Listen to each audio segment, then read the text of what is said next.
De volta às notícias aqui do Brasil, o Supremo Tribunal Federal determinou que Arthur Lira preste informações sobre a tramitação de medidas provisórias no Congresso Nacional. Essa decisão do ministro Nunes Marques atende a um pedido do senador Alessandro Vieira para que as comissões mistas que avaliam medidas provisórias retornem.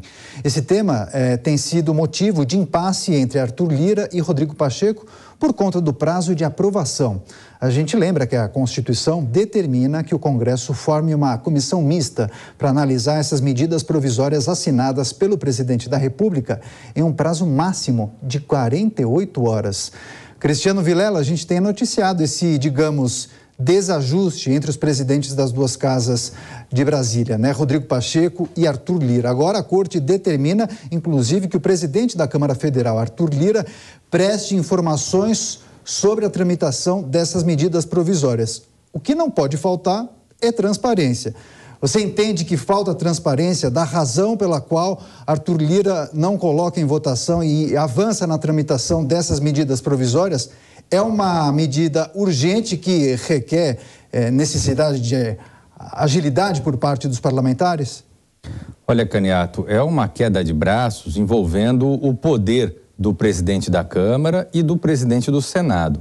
Agora, independente dessa disputa política, independente das razões que levaram essa disputa política, o Senado não pode ficar paralisado, a República não pode ficar paralisada.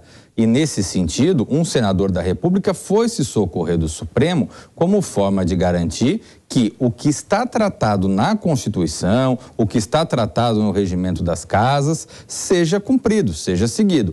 E aí o papel do Supremo, ele não é o de se imiscuir na liberalidade que cada poder tem, mas de fazer cumprir o texto constitucional. Então eu vejo que nesse sentido, o Supremo, a partir desse questionamento, vai poder colocar contornos mais rígidos, mais seguros, para que se resolva de uma vez essa pendenga. Agora, Roberto Mota, há nos bastidores algumas conversas de que Pacheco e Lira, junto às lideranças dos partidos nas duas casas, já tentam costurar um acordo para tentar, por exemplo, mudar essa regra prevista na Constituição por meio de uma PEC. Porque realmente, durante a pandemia, houve essa mudança no rito e todas as vezes que se tinha uma medida provisória para ser avaliada, além de não se constituir aquela comissão mista, ela começava a tramitar pela Câmara, o que deu muito poder a Arthur Lira.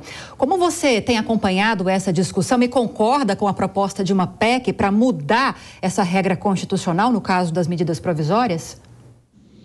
Vivi, é outra questão complicada, né? Eu acho que não há uma resposta clara a respeito disso. Acho que tem muita gente que muda de posição em relação a isso, dependendo de quem está no governo. Tá? Medidas provisórias ou medidas parecidas com medidas provisórias são usadas em vários outros países do mundo. A gente acabou de ver Macron, na França, né, utilizando um dispositivo constitucional que o permitiu ignorar o parlamento, decidindo uma questão relativa à Previdência. Então, eu acho que não há uma fórmula única para resolver isso e me incomoda um pouco que a gente tenha que resolver emendas constitucionais, né? Parece que tudo nesse Brasil precisa de uma emenda constitucional.